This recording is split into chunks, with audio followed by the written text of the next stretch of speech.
أعوذ بالله من الشيطان الرجيم بسم الله الرحمن الرحيم الحمد لله رب العالمين الرحمن الرحيم والصلاة والسلام على سيد الأنبياء والمرسلين إمام المتقين خاتم النبيين سيدنا ومولانا محمد وعلى آله وأصحابه أجمعين۔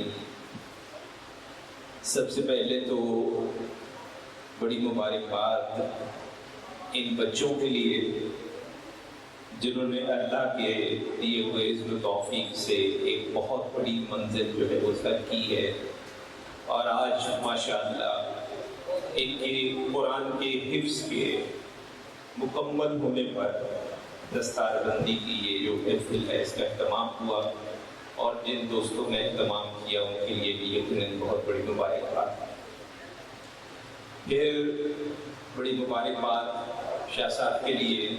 شاہ صاحب کا ہمارا بڑا پرانا محبت کا ایک رشتہ ہے، اور ہم نے جب بھی چاہا انہوں نے وقت نکالا، اللہ تعالیٰ کے درجات بلند فرمائے۔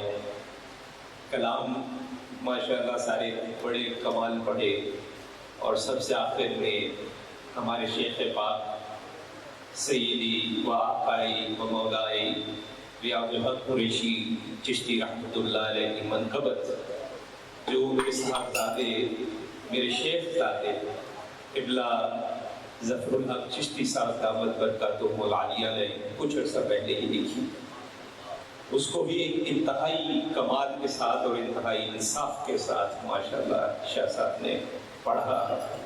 بڑی طبیعت کو خوشی محسوس ہوئی۔ اللہ تعالیٰ قبول فرمائے ان کی اس کوشش کو اور ان کے درجات بلند فرمائے۔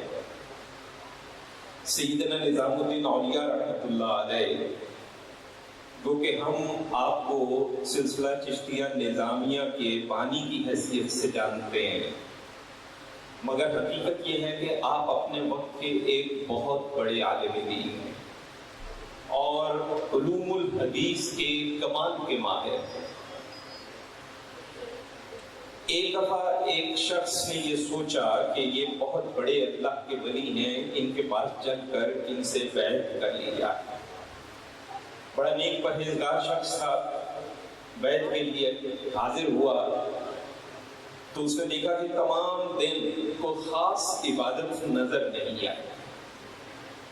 خلقت آ رہی ہے، خلقت کی خدمت ہو رہی ہے، مسائل حل ہو رہے ہیں، ان کو نصیحت کی جا رہی ہے، فرائض و واجبات کے علاوہ کچھ ہلکی پھلکی تسبیحات ہو رہی ہیں، اور بس۔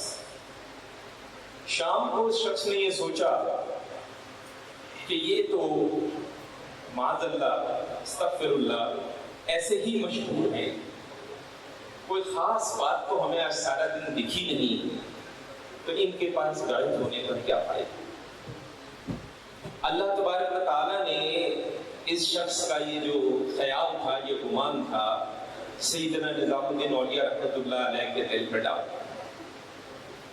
آپ نے اس شخص کو پوچھا کبھی تم چلنے لگے ہو، کیا بات ہے، کس کی آیت ہے؟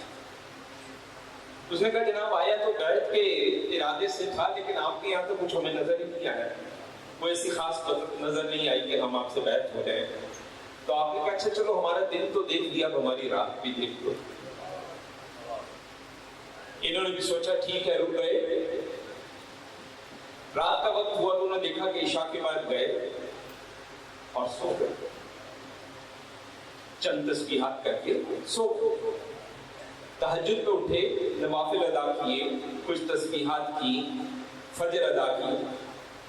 اب یہ صاحب ساری رات جاگ کر اور عاد و وظائف میں مصروف رہے، اور ہر وقت ان کے دل میں خیال آیا کہ یہ کیسا اللہ کا ولی ہے کہ مجھ جیسا ایک عام آدمی وہ ساری رات اللہ کی عبادت میں جاگ سکتا ہے، اور یہ اللہ کا ولی سویا ہوا ہے۔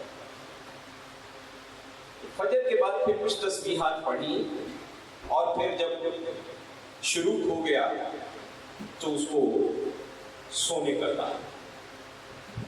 وہ شخص جب سو گیا تو اس کو اللہ نے یہ دکھایا کہ اس کے سر پہ تمام رات نور کا ایک چراغ ٹمٹما رہا تھا۔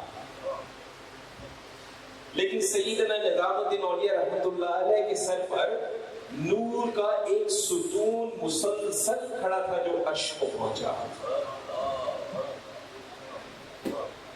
اب جب اس کی آنکھ کھلی تو اس کو سمجھ نہ آئی کہ یہ ہوا کیا، کہ یہ تو ساری رات سوتے رہے، میں ساری رات تسبیحات کرتا رہا، مناجات کرتا رہا، اللہ کی عبادت کرتا رہا، تو میرے سر پہ ٹمٹماتا چراغ اور ان کے سر پہ نور کا ستون.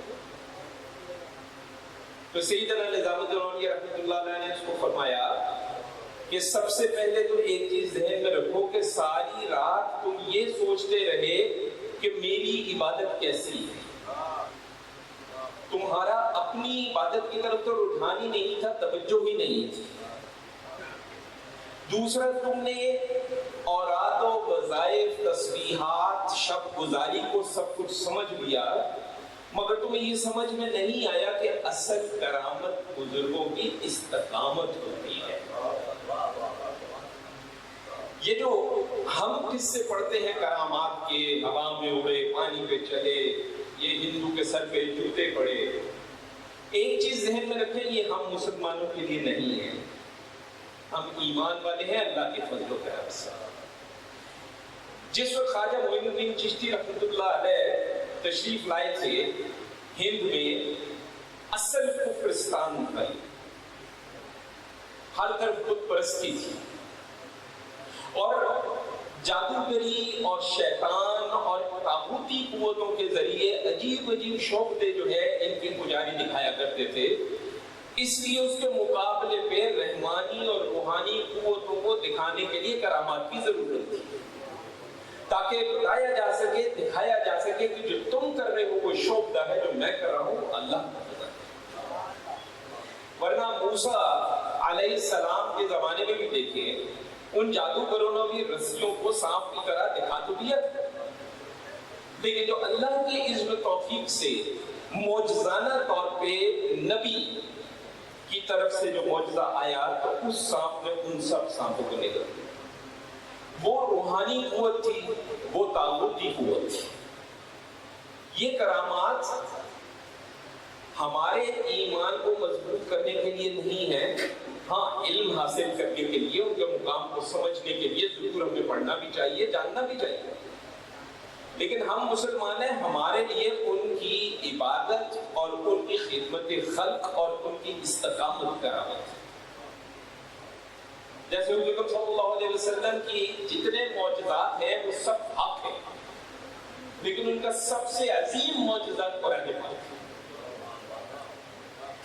اس قصے کو بیان کرنے کا مقصد یہ ہے کہ آج یہ بچے ماشاءاللہ حفظ کر کے فارغ تو ہوئے ہیں، مگر ایک بات سمجھ لیں کہ بات ابھی ختم نہیں ہوئی ہے، بات ابھی شروع ہوئی، ابھی آغاز ہوا ہے. ہمارے یہاں اکثر والدین ایک بہت بڑی غلطی کرتے ہیں، اور وہ یہ کرتے ہیں کہ جب بچہ حفظ مکمل کر لیتا ہے تب اس کو مختلف کاموں پہ لگا دیتے ہیں. نتیجہ یہ ہوتا ہے کہ وہ دنیا میں پھنس کر گم کر کئی بار حفظ کیا ہوا بھلا بیٹھتا ہے. دوسرا نقطہ یہ سب ذہن میں رکھیں کہ قرآن مجید کے بنیادی طور پہ جو حقوق ہیں اس میں ایک حق ہے اس کو پڑھنا، ایک حق ہے اس کو سمجھنا، ایک حق ہے اس پہ عمل کرنا، اور پھر چوتھا حق ہے اس کی تعلیم کرنا. حضور اکرم صلی اللہ علیہ وسلم نے علم غیر نافع سے اللہ کی پناہ مانگی ہے. کچھ لوگ اس میں غیر نافع میں، علم غیر نافع میں دنیاوی علوم کو لاتے ہیں. ہم یہ سمجھتے ہیں کہ علم غیر نافع اصل میں وہ علوم ہیں جن کا فائدہ خلق کو نہ پہنچے، چاہے وہ قرآن ہی کیوں نہ ہو. یہ بڑا سمجھنا ضروری ہے. تو ہماری ان والدین سے ایک درخواست کہ اس بات کو یہاں مکمل نہ سمجھیں، اس بات کو یہاں ختم نہ سمجھیں، اور علامہ صاحب سے مشورہ کریں، اور ان کے لیے آگے کا کوئی باقاعدہ راستہ جو ہے وہ تجویز ہے، تاکہ ان کی تربیت آگے ہو سکے. اور ان میں وہ جو سیدنا نظام الدین اولیاء رحمۃ اللہ علیہ نے ہمیں سبق دیا استقامت کا، وہ استقامت ہم اپنے ان بچوں کے دل میں، دماغ میں، روح میں کوٹ کوٹ کر بھر سکیں. کیونکہ اگر یہ نہیں ہوگا تو آپ نے بھی سنا ہوگا، حدیث مبارکہ سے ثابت ہے کہ جو شخص قرآن مجید یاد کر کے بھلا دے اس کے لیے شدید عذاب ہے۔ لیکن یہاں بھلانے کا مطلب صرف یہ نہیں ہے کہ ہم نے ایک سورہ یاد کی تھی تو وہ بھول گئے۔ بھلانے کا یہ بھی مطلب ہے کہ اس کو اس کا حق ہم نے نہیں دیا، اس کا مطلب ہم نے قرآن کو بھلا دیا۔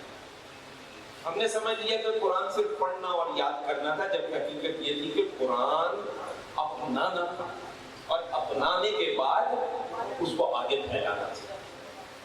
تو یہ جو بچے آج یہاں پر دستار بندی جن کی ہو رہی ہے، ہماری والدین سے بڑی درخواست ہے، اس کے لیے ہم نے بھی آگے کچھ مختلف پروگرام جو ہے وہ تجویز کیے ہیں، علامہ صاحب سے مشورہ کر کے ان کے مطابق ان کو آگے لے جانے کا اہتمام کریں۔ ایسا نہ ہو کہ آپ نے تو شاید وہ حدیث سن کے کہ جو حافظ ہوگا وہ اپنے ساتھ 10 لوگوں کی شفاعت کرے گا، بچے کو حفظ کرا دیا۔ ایسا نہ ہو کہ روز قیامت یہ ساری چیز الٹی پڑ جائے کہ کون سا حفظ کہاں کا حفظ، اس کو تو آپ نے قرآن جو ہے سر زبان پہ رکھا تھا، اس کے دل میں اور سینے میں تو اتر رہے۔ تو اس پہ ہماری درخواست ہے کہ خاص طور پہ توجہ کرے اور مشورہ کرے۔ ہم جو پروگرام تجویز کر رہے ہیں اس میں سے کچھ پسند کریں تو ادھر آ جائیں، اگر اس کے علاوہ کچھ کرنا چاہیں تو بھی آپ ہم سے مشورہ کریں، تاکہ بچوں کے لیے آگے کا زندگی گزارنے کا ایک پورا راستہ جو ہے اس کا تعین ہو سکے۔ ہمیں چونکہ ذرا جلدی نکلنا ہے، اس لیے پھر کسی نشست میں طویل تفصیلی گفتگو کریں گے۔